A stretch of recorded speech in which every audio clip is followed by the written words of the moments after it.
Българката Спаска Митрова, която прекара повече от 2 месеца в македонски затвор, беше освободена тази сутрин. Митрова е била освободена предсрочно заради добро поведение.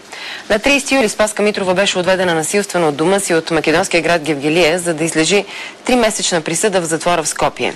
От къщата на Спаска Митрова сега включваме Светослав Иванов. Добър вечер, Светлю. Добър вечер. Какво е настроението в дома на освободената българка?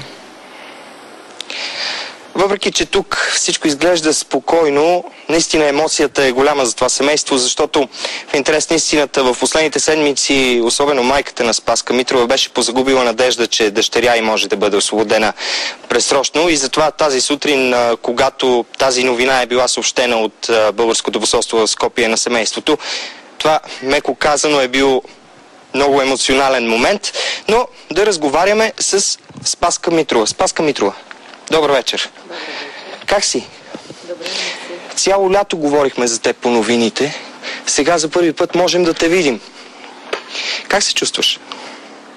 Със здравието не съм баш добре. Значи от началото, когато влизах в затвора, до сега не бях добре със здравието. Сега ще отида на контрола и ще видим какво ще става. Къде ще отидеш на контролен преглед? В София. Искам да ти задам един много прост въпрос, но който е така много важен. Ти си македонка, нали? Не. Аз съм българка.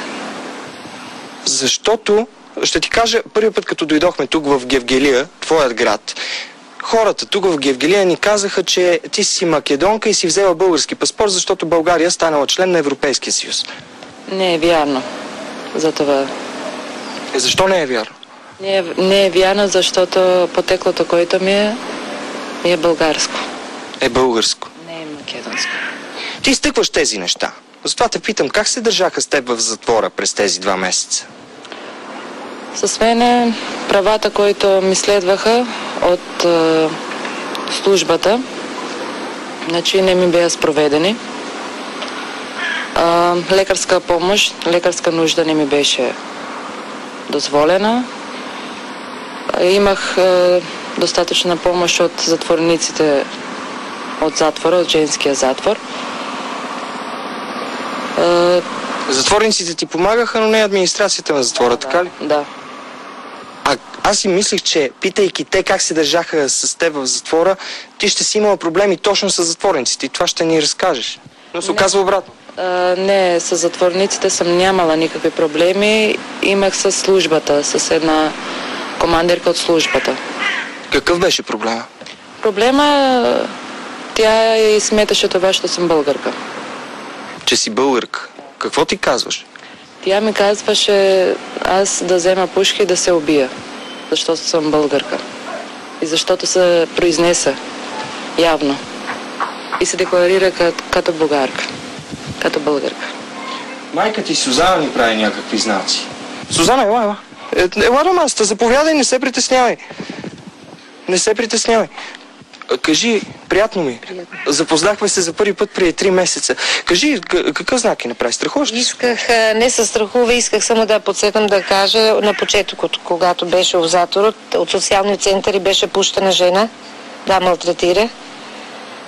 И колко беше она изплашена, самата знае това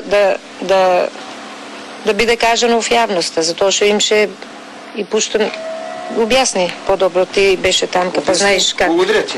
Благодаря. Значи това беше от началото. Имаше пуснато жена от затвора, значи затворник. След това беше премахнана от стаята. Когато казах какво стана, беше премахнана в друга стая. Тя се е заяждала. Имало ли физическо насилие? Не, психическо. Психическо не. Като ги говориш тези неща тук, как мислиш, че ще продължи живота в Гевгелия? Този хубав македонски град. Хубав в истинския смисъл на думата. В момента искам само да се връщам дъщерята. Това ми е първото и основното. Къде е дъщеря ти сега? Не знам. Значи днес веднага, щом излизна от затвора, бях в полицията, защото бех съветувана, трябва там да отида и да си търся дъщерята, защото там ми беше отземена, когато ме вкара в затвора.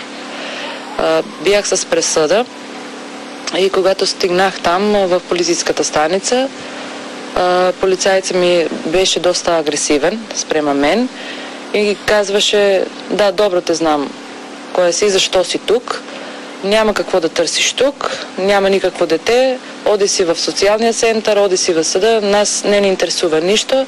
Аз казах: вие ми отземате дъщерята, сега искам да се връща. Да напомним на нашите зрители, които може би не са проследили твоя случай, че именно проблем с твоя бивш мъж и това, че ти не го допусна да види детето, според съда, е причина да бъдеш карана в затвора и да бъдеш изведена насилствено от дома си на 30 юли. Значи това не е вярно. Това е македонската позиция, това чухме. Да, това не е вярно. Решението сега пак ще търся къде е решението, кога, на кое място, кое време съм го приемала това решение, за което бях осудена и бях вкарана в затвор и отлежих казната затвор 2 месеца и 8 дена. България и Македония са две съседни държави. Знаеш, това не е нужно да ти... Страни от всички исторически клишета, които чуваме и в България, и в Македония, си стана причина обаче България да окаже малък или голям натиск върху Македония. Усети ли си този натиск? Ти усети ли го вътре в затвора? Честно. В затвора? Не усещах никакъв натиск, защото беше праведно. Значи България само ги търсеше правата, моите права, които са като българин. Защото тия ги газат правата на всичките българи в Македония. Това е същината за моя случай. Добре, можем да си говорим още много. Ще се опитаме да го направим утре в сутрешния блок. Аз ти благодаря. Оставяме те да си почиваш. Благодаря ти, че ни покани в къщата си. Разделяме се от Гевгелия, освен ако нямате някакви въпроси от студиото, въпреки че всички въпроси ще бъдат зададени утре в тази сутрин на BTV. Скоро един призив към македонските власти да върнат обратно на майката дъщеря й, защото тя трябва да бъде в къщи при майка си. Благодарим ти, Светлю. Светослав Иванов наживо от дома на освободената днес българка Спаска Митрова, която прекара 2 месеца в македонски затвор и по думите е с влошено здраве, като там не е получавала лекарска помощ.